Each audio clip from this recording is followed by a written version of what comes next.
Hi, you guys. Welcome to my YouTube channel. If it's your first time here, I'm so happy that you found this video and I hope it supports you. If you're coming back, welcome back. So today I'm coming from Southwest England, a place called Cornwall. So you'll see the beautiful background I have behind me. I hope you enjoy it. Today we're going to talk about the dark feminine. We're going to talk about one of the core aspects of her power and a root skill set that we all need to reactivate. Because if we're not doing this thing, we are actively leaking power, just like if you think about a bucket or a cup that has a hole in it, it's just leaking out water, leaking out whatever it's storing. And so this is what we're doing if we're not utilizing and implementing the art of self-sourcing. So that's what we're going to talk about today.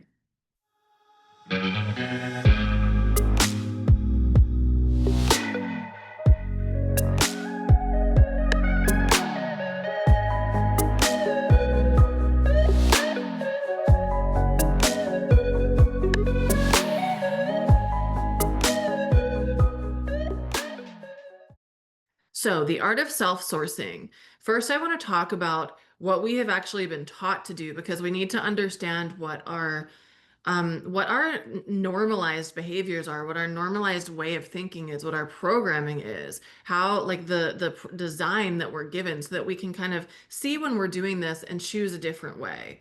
So, around the time of the split of the feminine, you can think generally around Jesus, Yeshua's time. This probably would have happened a bit before this, but during his time period, the feminine was split into two, and you can see this through Mother Mary and Mary Magdalene, both holy high priestesses who represented the all, who were embodied in all aspects of their femininity. However, they were split into kind of good, holy, revered, reverent, the wife figure as in Mother Mary, and then the holy whore, which actually was that actually during matriarchal times, this was a massive shout out. This was a term of reverence. It meant essentially a great woman with an awakened womb, someone who was holy in the land.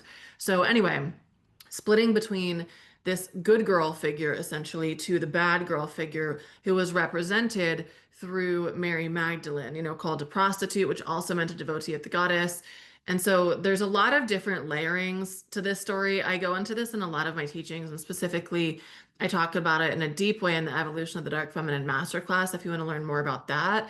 But for the purpose of this YouTube video, I just want to keep this short and concise.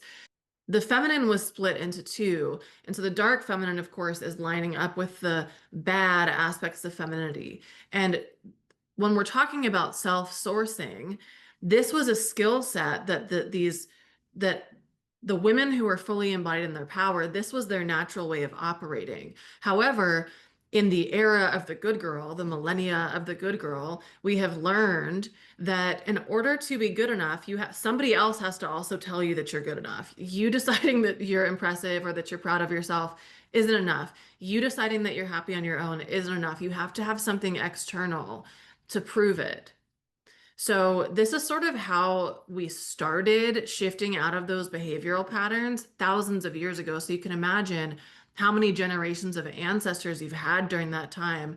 Maybe 40 lines. I don't know, more than that probably. So 40 different generations, just as an example, of women who have taught you how to not do this. And it's not to blame them because they didn't have a choice to operate otherwise in the time periods that they were existing in. However, this is very deeply and intricately woven into the way that we operate. So I hope that in today's video, you can perhaps identify even one way that you're doing this that you can start to shift. Because what happens is with dark feminine work, and I've been initiating women in their dark feminine frequency, including myself, but also with many, many clients and students for years. And you can see there's very similar threads that weave through all of the work we're doing to reclaim her. And this dark feminine frequency, if we can learn how to self-source, this is a huge pathway to recovering and restoring our power. It's kind of like a shortcut, you could say. This is a really efficient way to start restoring our power. So we were taught that, first of all, we can even see this through Disney movies and things of that nature. It's not enough to love yourself. We're not even taught how to source our own love. We're taught that, oh, as soon as you're of a marrying age, you have to have a partner. You have to get married. You have to have a person who loves you because otherwise you're basically like a spinster hag who's worthless. This isn't necessarily our conversation today. However, this was the conversation up to about 50 years ago. So for hundreds of years, this was the way of thinking. So this is where I'm saying in our normal interactions that we're not even thinking are anything related to that energy, where is it that we're looking for validation externally, just for example, from love?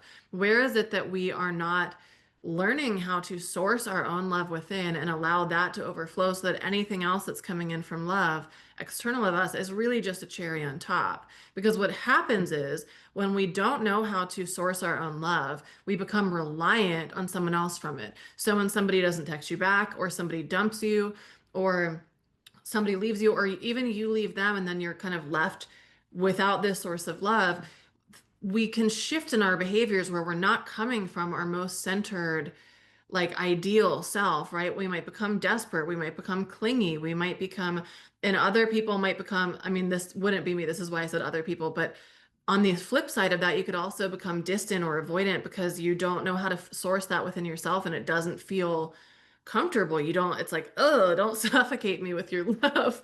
So there could be a lot of ways that this might look, but the root is that if we are reliant on love from someone else and we don't know how to self-source it, it's going to cause us to change our behavior so that we're doing things that aren't in our highest nature or of our highest interest. And so we're steering off of the soul path when we're doing that because we're not operating from our highest mastery. We're not operating on our soul path, and we're shifting because it's like, oh, I don't have this, I need it.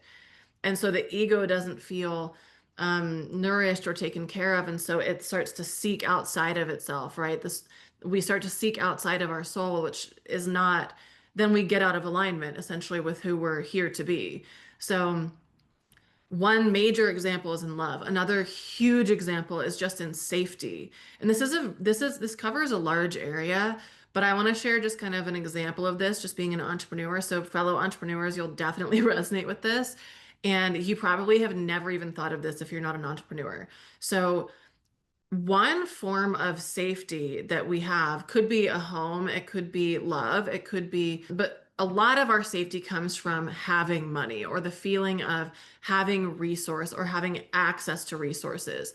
And so then what happens is when people, for example, lose their job or they lose access to their money, all of a sudden they feel incredibly unsafe because we've tied our resource, our assets, our money to the concept of safety. Now, some of this is just human because money does provide us some sort of physical safety, but the issue is that when we tie our actual safety to the feeling of having money, to the circumstance of having a certain amount of money, then our nervous system, we will start to feel wildly unsafe if we don't have that.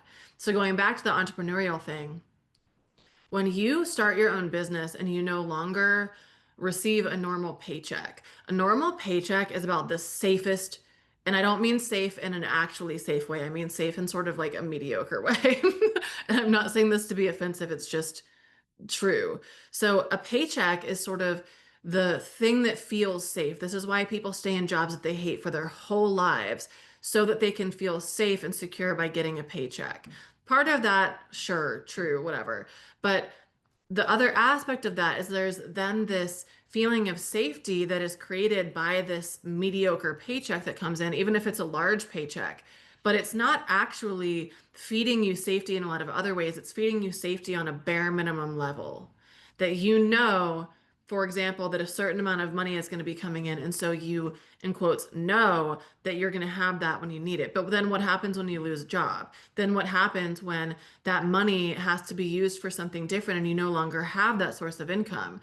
So when you're an entrepreneur and for me, when I was just starting out, I was like, oh, I feel very unsafe that I don't have this steady paycheck. There was a huge learning curve, and it wasn't so much a learning curve, but there was a huge like emotional shift to train myself that I'm safe because my soul is residing within this body. And so we have to train ourselves that we are safe because we are in our bodies, not because of any external thing that is happening or that you have at that current moment, because we all know things can be taken away in a heartbeat. Your home that you've worked for your whole life could be taken away in a heartbeat through a wildfire or through a flood or all sorts of things, or through divorce, all kinds of things. We don't really understand how much safety we put in these things until they're taken away. And then you're like, wow, my whole sort of identity of safety lives within receiving a paycheck or lives within having a partner. If I don't have a partner with me, I feel incredibly unsafe. And this is something that, people who always have a partner, they don't ever have time when they're just by themselves. This is something that there's a connection for them with safety, with having someone giving them attention or having someone approving of them or choosing them. And, you probably know a million people who do this. This is a very normal habit that is rooted in codependency, essentially, but also shows us where we may feel unsafe to do something different. You see what I mean? And the same thing would correlate with people who are too afraid to leave their job because they're afraid to create financial security through another means because they're so used to that feeling of safety coming from a paycheck. Even if they're emotionally unsafe, their soul is unsafe because they're not fulfilled. This could apply to many different things, so extend it to whatever it might apply to for you. Ultimately, when we're talking about this feeling of self-sourcing, it's where am I exporting my power to other people? Another thing with this could be your pleasure to something outside of me, like, oh, well, if it's a nice day out, then I'll let myself feel the pleasure. Or, oh, if I'm in the right circumstances, if I have enough money, if I have worked enough, so I feel like I've deserved resting or I've deserved going on a trip or going on a vacation or whatever, then I'll let myself feel the pleasure. But all of this is reliant on a circumstance around you that gives you permission to do something. It's no different than having the partner or having the money coming in a certain way. How can we learn how to self-source that pleasure?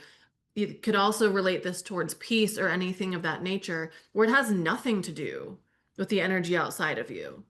You're creating it on your own. And so anything that's happening on the external, it's not going to have you reliant on something outside of you in order to create that feeling. So do you see what I'm saying? That whenever we're reliant or dependent on something outside of us to create any sort of feeling, we're losing our power. You have just cut out a big hole in your cup and your power is leaking all the way out.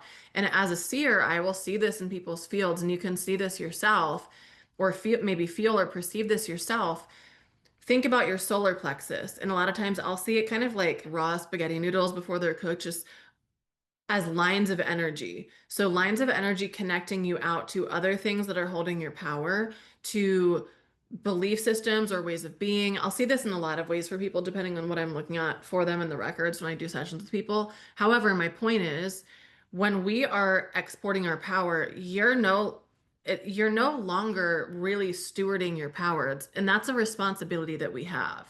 That we don't, nobody talks about this. It's a responsibility for us to make sure that we are proper stewards of our power, that we are using our energy in a responsible way, that we are caring for our system. And so one of these things that you can see is, where is it that I'm creating leaks? And where is it that I have cords of connection? This is what I was talking about with the spaghetti noodles coming out of your solar plexus. You could even think like a sponge, like SpongeBob. All of these holes that he has in his body, right? These are it's like little craters that are in our own body where we're not in our fullest sense. So for example, if you developed the ability to self-source your love instead of needing validation and approval and the feeling of being chosen, which these are all very normal things. Like part of these are human, like we need certain things on a human level. However, we can also train ourselves to ensure that we are doing the most that we can to steward our own power without needing so much from someone else. So if you can train yourself to self-source your love, do you even understand how much of your energy, your passion, your life force, and your power that you're going to get back? Because think about how much energy goes to thinking about money or to thinking about your partner or to thinking about how to find a husband or how to be chosen or how to be the right way so that there's so much energy that goes into essentially stepping outside of ourselves to try to be chosen in different ways, whether that's chosen for a career, chosen for love, chosen to be seen as a successful person.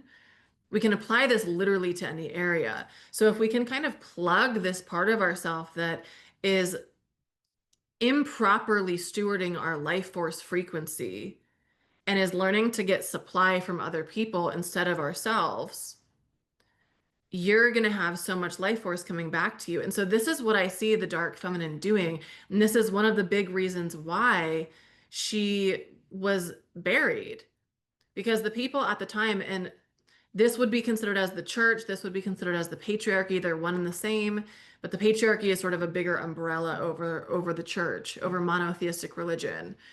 They didn't want women to be in their power because it was threatening to them. So we were taught how to do the opposite of self-sourcing because we are weaklings when we are doing that. And I don't say that to be rude. I say it because it's literally true. If you love yourself and your cup is like dripping over, you do not need validation, approval, confirmation from anybody else. You don't need anything from anyone else. You're just a radiant beam of light who doesn't need anything. Therefore, everything comes to you. If you are needing so much reassurance or so much approval from someone, for example, that you're dating, because there's an emptiness inside that you're not able to fill that yourself, so you're relying on it from someone else. Do you know how easy it is? And I'm not talking about like you particularly listen to this, like all of us. It's incredibly easy to control that sort of person, to manipulate that sort of person. And this is what has been done over thousands of years. If someone is insecure, all you have to do is say something in a certain way, and they're gonna go, okay, I'll buy that. Okay, I'll do this. I'll spend my whole life savings on this. Okay, you know? And this is what has been done to women for thousands of years. Because when we actually truly remember our innate power and how grand and how supreme it is, we realize we don't need anything. Like we are literal creatrixes. We are literal creators. This applies to men too, but for women, we're just a little bit otherworldly. It applies to us a little bit more. When we are like, my work is to try to get as many of us as possible to get into that fully restored state, because what can we create from that state? What sort of world do we live in? What is our quality of life? What do we experience?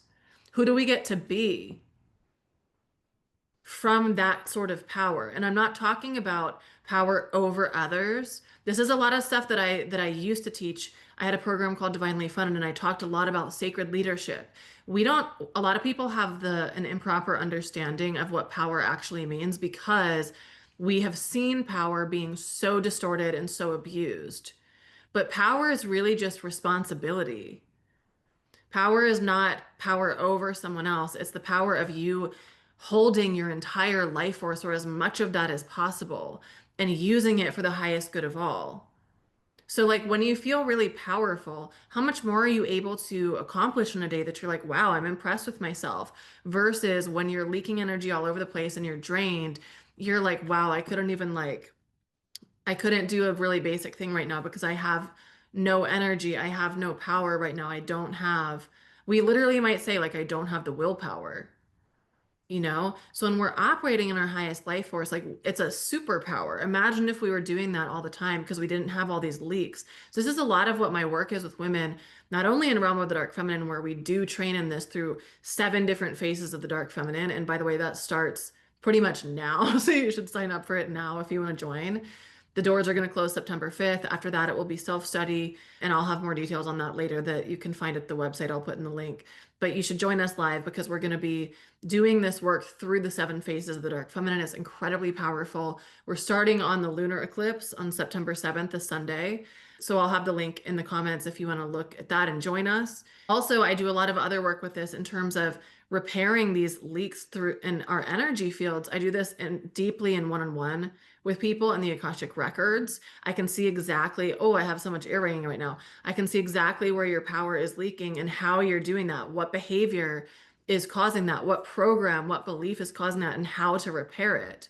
And so when we restore these, some of these are huge gaping. Like I said, I see them in the solar plexus, like noodles coming out that are causing little leaks, like little tiny spouts, little tiny like sprinkler leaks through your system. But there's thousands of them. But sometimes we have big chunky ones. And so this self-sourcing thing is a big chunky one.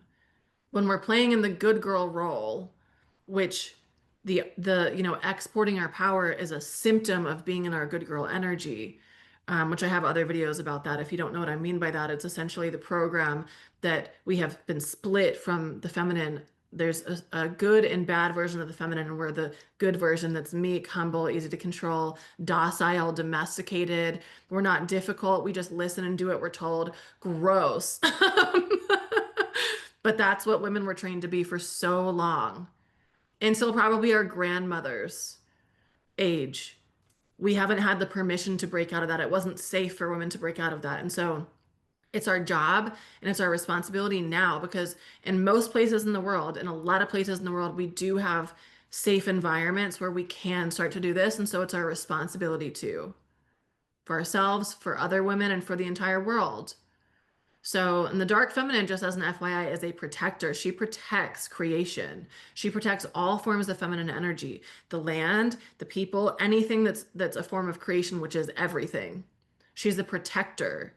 And so, of course, when the dark feminine is buried, the world goes to shit because we don't have her to protect it. And there's a dark feminine within you that also protects the rest of your femininity. And she's rising collectively. But if you're watching this video, know that you're a way shower who is meant to implement this in your own life. And so if you want to take it to the next level, if you really want to train in this, if you want to learn how to steward your power very effectively, join us in Realm of the Dark Feminine. I also have a VIP version where you can get 3 one-on-one sessions with me in addition to the group program. And so that's an amazing way to get like a full, like I can get all angles on you and help you so deeply to see where these different leaks are and where we can plug them up and restore your life force frequency into that deeper and higher power with mastery and integrity, as that's how I teach everything. So yeah, if you enjoyed this video or have any thoughts about it, if you enjoyed it, leave a thumbs up. If you have any thoughts, leave a comment below. I'd love to hear what you have to say or questions or anything. And like I said, if you want to go deeper into this, join us in Realm of the Dark Feminine or book a one-on-one session with me or do the VIP and get both. So thank you for watching. Subscribe to the channel if you want more videos from me like this or in different concepts related to stewarding your soul mission and your power. You'll find a lot more of that here. And I hope you have a beautiful week. I'll see you in the next video.